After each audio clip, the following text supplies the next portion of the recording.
Kia ora, welcome back to the channel. Appreciate you all here with some more Q&A. First question, Joe, could you do a video on ranking or who you think the best SF units are? Perhaps a ranking of 10 to 1.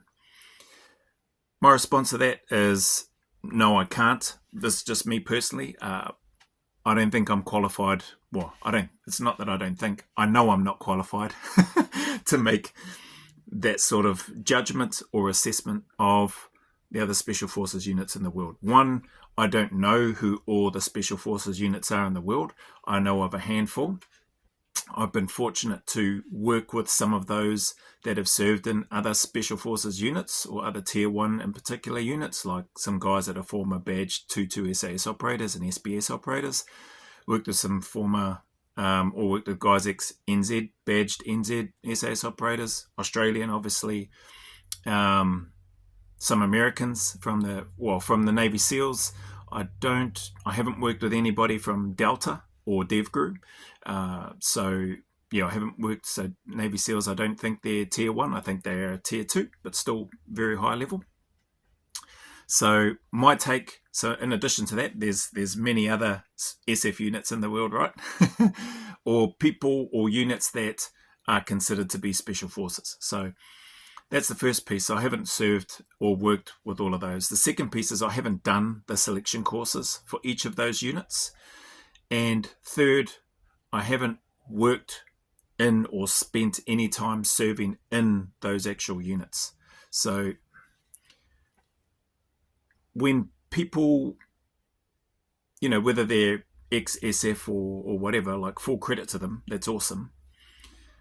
But I think when people, even non-SF people, decide to do a comparison or a rating, whatever you want to call it, in and around who's the best special forces in the world, I don't think anybody's qualified to be able to make that call. Personally, that's just my take. Right or wrong, it is what it is. Am I and are people, depending on where they're from, going to have a bias towards their own unit? Yeah, 100%. I think that's the case. And I don't think there's anything wrong with that. But I think the reality is that nobody really knows. It's not like there's a annual sort of skill at arms competition or SF competition where all the best SF units in the world get together and there's a series of challenges or soldiering tasks or events that test the capabilities, the resilience, the skill, everything to do with what's required for an SF operator to be able to do, whereby you go around and you have this competition and you do these things. Is that something that they might want to do? I don't know. I think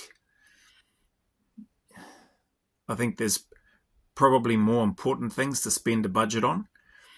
This, again, just my personal take, rather than looking to host and run an annual competition. The people within those units are there to do a job, and they're there to do their job as well as they can. They're not there to try to prepare for a competition to try to prove and have a prize for a period of time, saying that you're the best Special Forces unit this year because you scored the highest in the sniping task and the medical task and the recovery task and the CQB task and the demolitions task, etc., etc., etc. So yeah, I just think there's better things to spend the money on rather than having that. Would that be cool to do and participate in? 100% it would be. It definitely would be. I think operators would probably be excited by the challenge and the opportunity to meet other SF operators and go through those series of tests and challenge themselves individually and as a team, and see where they stack up, see how the other units deal with those same types of scenarios. But at the end of the day, like I said, I don't think that's a wise or smart use of funds or resources for that type of thing. And so yeah, I'm not qualified to do that, so you won't see a video from me in terms of rating who I think the best Special Forces units are in the world. What I can say is that it's a privilege to be a part of the Five Eyes: New Zealand, Australia, US, UK, Canada. And yeah, it's great. They've got highly skilled people, which I think those countries in and of themselves are grateful. I think they're all grateful to be aligned and working together. Right or wrong, there's plenty of people that say we shouldn't be a part of that, and each to their own. For me personally, can only speak for myself, I'm glad that we're a part of it. Anyway, that's my thoughts on that. Where's the other question? Hang on. These are a little bit spread out. Oh, okay, yeah, sorry. This one, how long was that? Yeah, we'll make this one the last one. Just a couple of questions here. So there was a question / comment, more so a comment, and I figured, well, I might as well just add my 2 cents in here. And it's in and around the video that I put up, basically that I've passed. I've completed both and passed both the New Zealand and the Australian essay selection. Which one's harder? Primarily because I've been asked that question a heck of a lot, and I still get asked it, or have been getting asked that question fairly recently until I did that video. So it's been great that people have seen that video, and I've actually just been able to direct people to that video when they've had that question. Said, hey, saves me having to go through all of this again. I've done this video for that very reason. People have been curious and asked, and so that's all good. But on the back of that, there's been some also very valid and cool comments in and around from the UK perspective. So people mentioning they're like only in the army for 1 year and on the SF selection or on the SA selection, like you'd never be anywhere near ready or close to do that in the UK. They would never consider you, etc., etc. So there's a whole bunch of similar comments to that, and that's cool. My response is I try to give context and respond as I have been on the videos and comments as they come in. And yeah, just acknowledge and appreciate that, hey, the UK have got their process right. They've got their system. They've got their process. It's tried, it's tested, it's proven, it works. Cool. New Zealand's got their process. Australia's got their process. America's got their process. Canada's got their process. All these other countries. French Foreign Legion's got their process. They've got things in place for how they expect things to be done. And if that's the case, and if I was in the UK, and if I was applying to 2-2 at that time, which I wasn't, which I didn't, but if that was the kaupapa, like if that was the process, if that was the way things needed to be done, well then, okay, so be it. I would have just had to wait until I could go. Here in NZ though, and as far as I know in Australia at the time and still even to today, you didn't have to. You didn't have to wait 3 years, 5 years. Now, don't get me wrong. I was definitely encouraged by my leaders to spend more time in the army, to get some more experience, to get some more skill, to, just get more of the fundamentals and basics down pat so that I could be better prepared for selection. And that's cool. Like I did hear them, but I didn't want to do that. I didn't want to wait. And for me personally, right or wrong, I didn't think that I had to wait. Not because I was arrogant, but just because the easiest way I can put it across is I was just really keen. Like, that's all I wanted to do. That's the only reason I joined the army. Now, I know that's the case for many other people as well that have made it into the unit and been very successful. And that's awesome.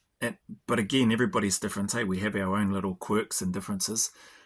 But that's literally all I wanted to do. Now, I didn't even know if my application when I submitted it was going to be accepted. It could have been declined. I did actually think that, and I thought that I didn't think that I was going to be able to get on selection. But I didn't realise that the process here, at least at that time in New Zealand, was that the applications for ORs, other ranks or non-commissioned officers, it's different to the officer pathway, where they do have a bit more, or my understanding after was that they do have a bit more stringent timeframes and stuff around what they expect before you can apply as an officer to go on selection for the New Zealand SAS at the time. For other ranks or non-commissioned officers like me, just a little jube private, I was able to go on it. So I was grateful. I got to go on there, and the other part was I felt that I was ready. Like, aside from the fact that that's the only reason I joined the army, I felt that I was ready. And what I mean by that, I felt that I was ready to go through the furnace, right? I felt like I was ready to go through the suffering that I knew it was going to take. I didn't have a clear idea. Like, I'd heard bits and pieces of what the selection entailed. But never had a full understanding of what that suffering and furnace would be like until I was in it. But for me, when I say I felt ready to embrace that. I felt ready to step on the start line and to go for it. And the other part was I also felt, I've got youth on my side, like 20 years old, on selection. Hey, if I fail, okay, not good enough right now, Joe. You go back, buck your ideas up, sort yourself out, learn, get better, improve, reapply, go back again. Right or wrong, again, that was my mentality. That was my process. I was going to either get through and pass, or I wasn't. I was going to have to go away and sort my life out and get squared away and then come back and try again. So I felt ready from that sense. I felt ready to go through whatever suffering was going to happen. The other parts in and around that as well, again, acknowledging UK's process and what they have, and full credit to them. Like I said, it's tried, tested, it's proven, it works. Is that I think, because I've seen, having a bunch of experience is definitely great. It's a good thing. But I've also seen some very experienced, skilled soldiers that have gone on selection, and either on selection and or cycle have been so, I don't know if indoctrinated is the right word, but they've been so used to doing things a certain way that they've learnt, and these are very, very skilled soldiers, right? These are very technically proficient, physically hardened, mentally hardened and capable soldiers. But I've seen even that cohort with that experience and that level of experience in terms of soldiering, application, etc., deployments, I've seen a number of them struggle with regards to now they're being taught something which may be a little bit different, or it may be completely different to what they've been used to doing. And they've either been resistant to it, not wanting to adopt that because they've been so used to doing it other ways for long periods of time, and it's worked effectively for them. Or sometimes they just struggle to learn that thing and adapt it. Now, that may seem strange, and you may think, well, surely that's not the case because they've got lots of experience and, they can adapt and, surely they should be able to pick it up. I thought that too. Don't get me wrong. I thought that too. As a very junior soldier at the time, I 100% thought that. But obviously the instructors, badge members, psychs, everybody else that's involved in the assessment of us when we're going through cycle, if anybody thought that they were going to get binned on cycle, you're looking at them. It was me right here. Whilst going through, I definitely 100% always thought, I think I've mentioned in other ones, always felt like I was walking on eggshells. Felt like, man, I've got a lot to try to, not prove, I've got a lot to try to do to a really high standard, if that makes sense. And whether or not I reached that, I don't know. But clearly I did enough to continually stay on the course and be able to progress. And I pretty sure I mentioned this, I don't recall ever getting any taps on the shoulder saying that I needed to lift my game or sort myself out, apart from my running, which I then thankfully got onto and sorted out. So those things aside, I think that there can be sometimes a bit of a catch-22, if that's the right term, whereby if you've got all this experience, sometimes that could potentially work against you if you are unable to and or unwilling potentially to grasp and take on new things and then apply it the way that it's been shown. Big Phil's spoken about it on his 2-2SA selection series. Like, they are going to teach you and show you exactly what you need to do. Like this, do that. They're going to tell you, they're going to explain, demonstrate, and then you're going to go away and you're going to do that thing. You're going to do it the way that they've showed you. Now, if you can't do that, or if you fail to do that consistently, or you're getting spoken to regularly, that's potentially, going to go against you. Excuse me. And so, yeah, my thoughts in and around that, I don't think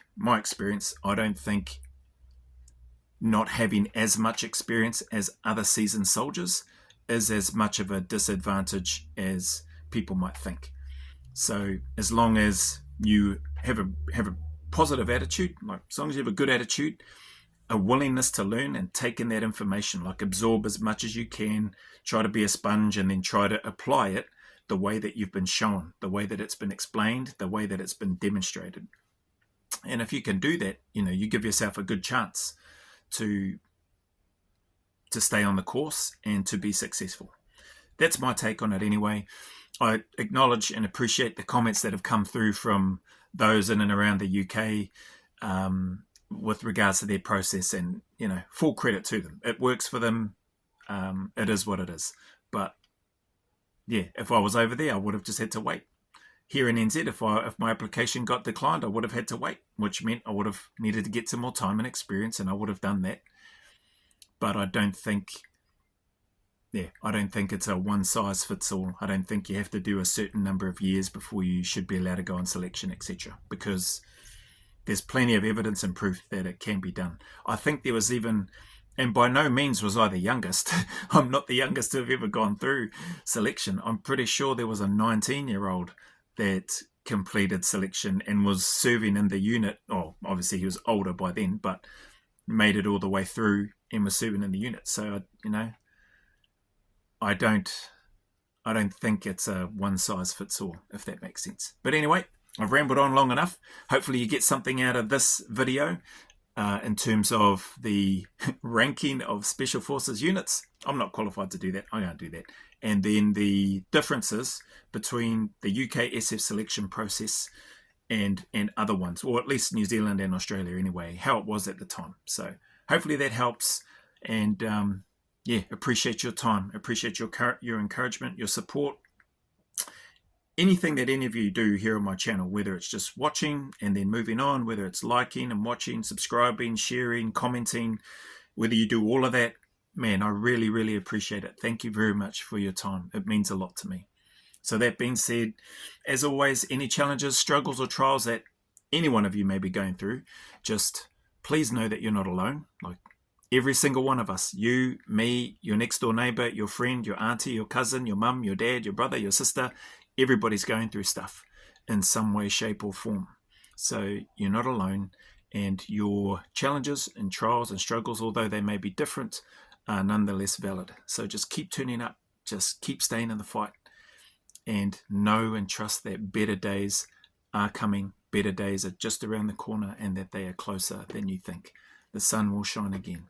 Remember, go always a little further. Who dares wins. And as always, until the next video or post, from me to you, a big mana wave filled with my aroha, respect, appreciation, and gratitude for you all.